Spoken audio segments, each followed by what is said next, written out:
Senator Warren. Thank you, Mr. Chairman. So as part of Donald Trump's crusade to illegally abolish the Department of Education, Trump has moved the management of defaulted student loans from the Education Department over to the Treasury Department. Now, make no mistake, this is not a decision that is made to try to help people who are dealing with student loans. This is just a political stunt.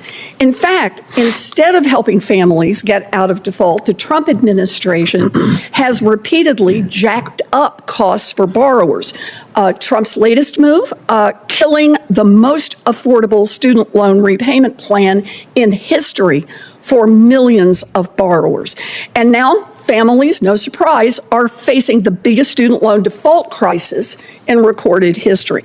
Now, Mr. Brooke, you're asking to be the second highest ranking official at the Treasury Department, the agency that is now responsible for these defaulted student loans. So let's start with the basics. Mr. Brooke, how many federal student loan borrowers are currently in default under the Trump administration?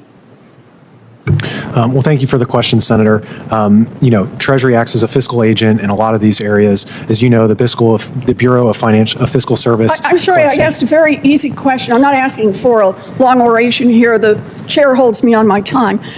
How many people are you now dealing with? People who are in default on their student loans. You're going to be in charge. Well, thank you for the question, Senator. I don't know the specific number, but it's more than it should be. You don't have a specific number. How about a ballpark number? Thank you for the question, Senator. I'd be happy for you to tell me the number. You don't have a ballpark number. Do you have a general region of the country number? What planet it is on?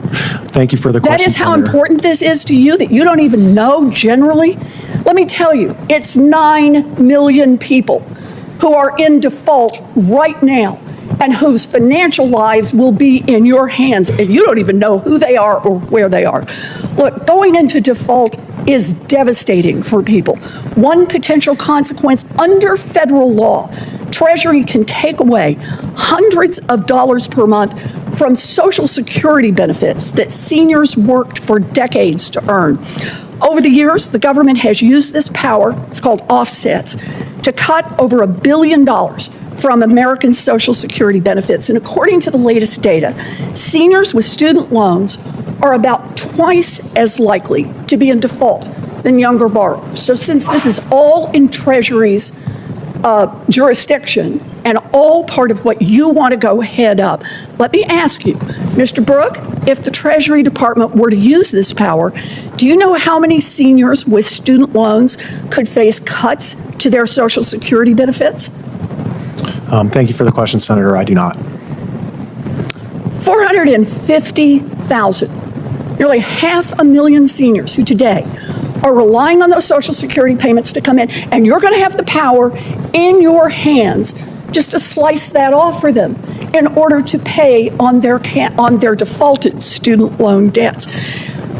So these cuts to Social Security benefits would be devastating for seniors. They're already squeezed by rising costs under the Trump administration.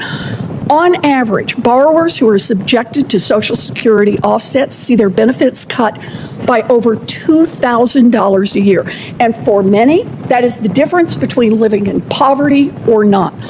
Now, fortunately, we have had some bipartisan agreement on this issue. Last year, Secretary McMahon told me she would not restart Social Security offsets for student loan borrowers. But since Treasury took over defaulted student loans from the Department of Education, I've been asking the administration about whether or not that pause will continue. Mr. Brooke, can you commit to me this morning in this hearing that the Treasury Department will not take away Social Security benefits from seniors with defaulted loans? Thank you for the question, Senator. Treasury is playing a fiscal agent role with respect to this program. Yeah. So you're going to take this money away from seniors? Is that what you're telling me? That's not what I said, Senator. If confirmed, I'd be happy to continue to work with your office on this issue. Are you going to take the money away from the seniors or not? Department of Education had said they would not do this. All I need you to do is say we're going to follow the same policy that the Republican Department of Education was following, and I can't get an answer.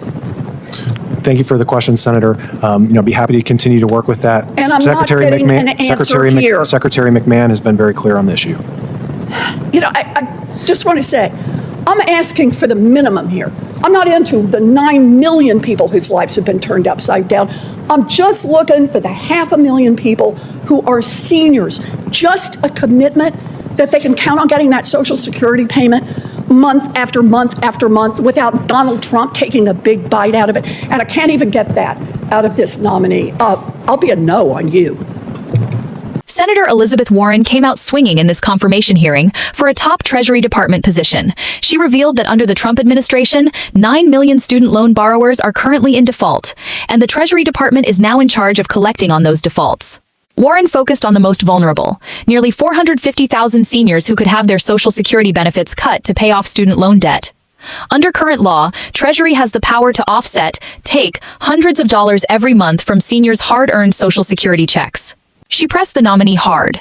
Will the Treasury Department continue the previous policy of not taking Social Security benefits from seniors with defaulted student loans? The nominee dodged repeatedly, refusing to give a clear commitment and saying he'd work with her office. Warren didn't let it slide. She laid out the devastating impact. Affected seniors lose more than $2,000 a year on average, and for many that's the difference between staying out of poverty or not. After the nominee kept avoiding a direct answer, Warren delivered the line that defined the hearing. I'll be a no on you. This wasn't just a tough question. It was a clear warning that protecting seniors' Social Security payments is non-negotiable.